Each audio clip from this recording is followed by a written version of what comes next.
tahun melawan sebagai oposisi hanya untuk ngejar 6 bulan jadi menteri. Aduh, kacau kali kawan.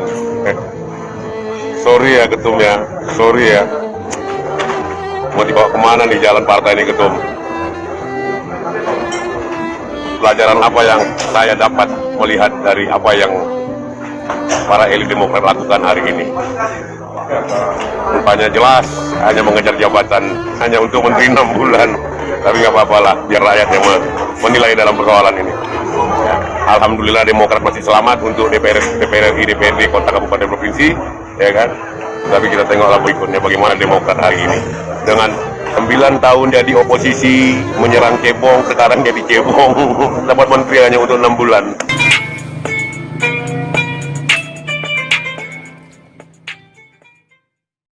Assalamualaikum warahmatullahi wabarakatuh. Selamat sore, salam sejahtera buat kita semuanya. Itu tadi adalah potongan video di mana para pendukung atau simpatisan dari Partai Demokrat, mereka yang di bawah merasa kecewa dengan kepengurusan AHY, di mana 9 tahun mereka sudah oposisi dengan pemerintah. Mereka menjadi partai yang bisa mengawasi, mengontrol pemerintah daripada Presiden Joko Widodo. 9 tahun bukanlah perjalanan yang singkat, tetapi ini sungguh panjang, di mana Demokrat selama ini menjadi oposisi. Tapi apa yang terjadi setelah 9 tahun lamanya, menjelang akhir daripada kepemimpinan Presiden Joko Widodo, AHY justru menjadi bagian daripada pemerintahan Joko Widodo, di mana beliau diangkat menjadi menteri yang kalau dikalkulasikan hanya akan menjabat menjadi menteri selama 6 bulan ke depan.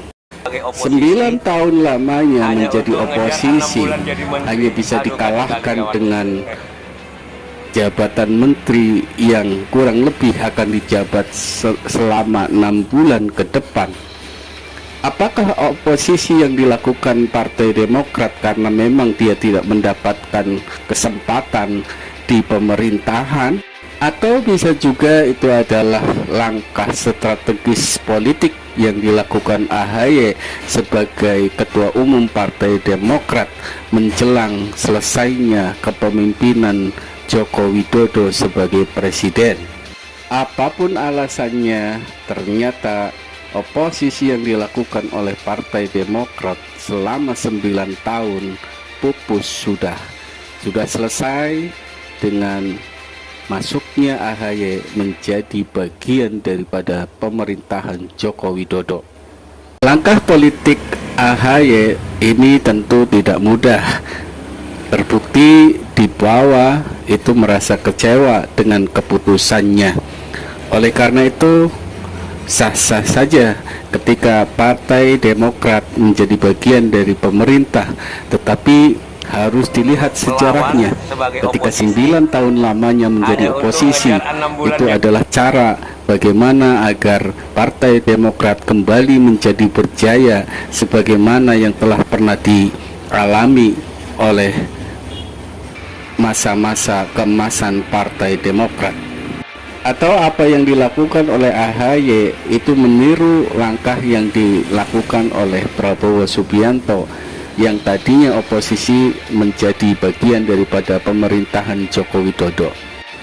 Atau juga ini bagian dari momen di mana pemerintahan Joko Widodo sedang tidak harmonis dengan PDI Perjuangan Bu Megawati Soekarno Putri.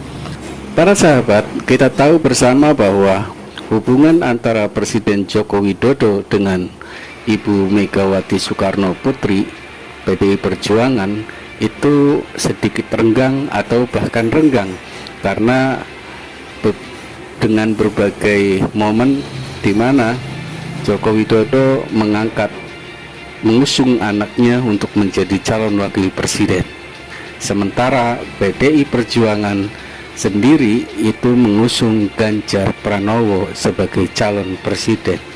Dan kita tahu bahwa Partai Demokrat yang dinahkodai oleh AHY itu menjadi bagian dari koalisi pendukung Prabowo Subianto dan Raka Buming Raka. Dari sinilah kemudian hubungan antara Joko Widodo dengan AHY mulai terasa dekat dan akrab. Apakah momen ini yang kemudian diambil oleh AHY untuk menjadi bagian dari pemerintahan Joko Widodo?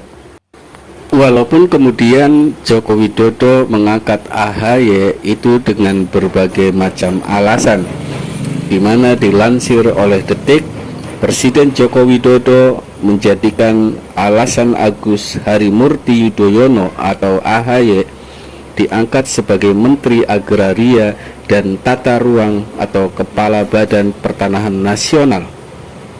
Pelantikan AHY digelar pada hari Rabu tanggal 21 bulan Februari 2024, menggantikan Hadi Cahyanto yang dirotasi Jokowi menjadi Menteri Koordinator Bidang Politik, Hukum, dan Keamanan atau Menko Polhukam. Ada 3 alasan Jokowi memilih AHY. Pertama, Jokowi menilai latar belakang AHY sangat mumpuni untuk memegang jabatan tersebut. Jokowi bilang AHY sangat paham untuk memimpin karena memiliki latar belakang sebagai Ketua Umum Partai Demokrat.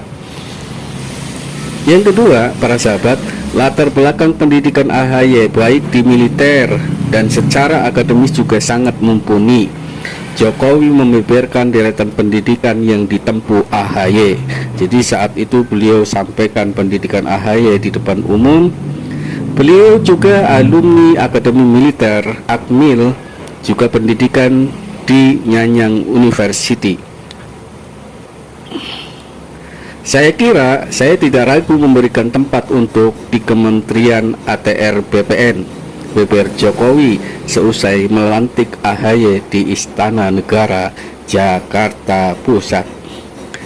Ketiga, alasan Jokowi mengangkat AHY adalah Jokowi menyebutkan untuk memimpin Kementerian ATR BPN butuh keahlian manajemen yang baik.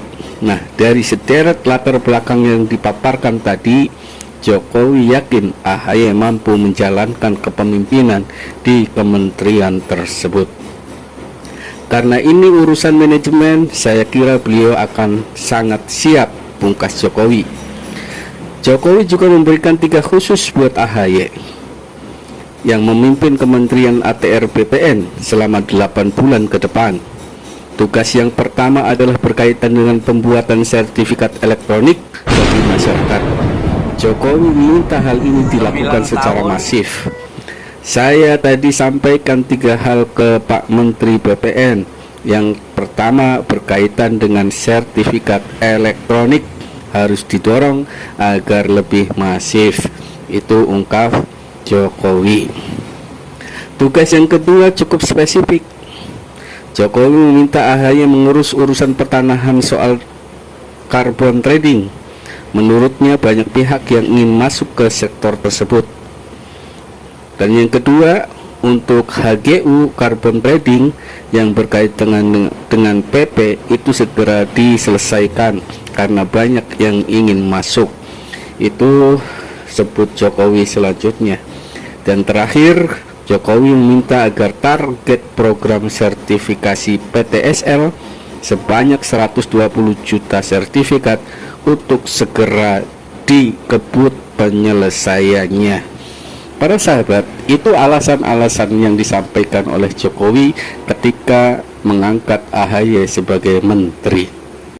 Apapun alasan daripada Presiden Jokowi mengangkat AHY sebagai menteri, justru di bawah pendukung dan simpatisan Partai Demokrat merasa kecewa terhadap AHY yang menerima jabatan menjadi menteri atau menjadi bagian dari pemerintahan Jokowi. Apakah ini akan berdampak selanjutnya?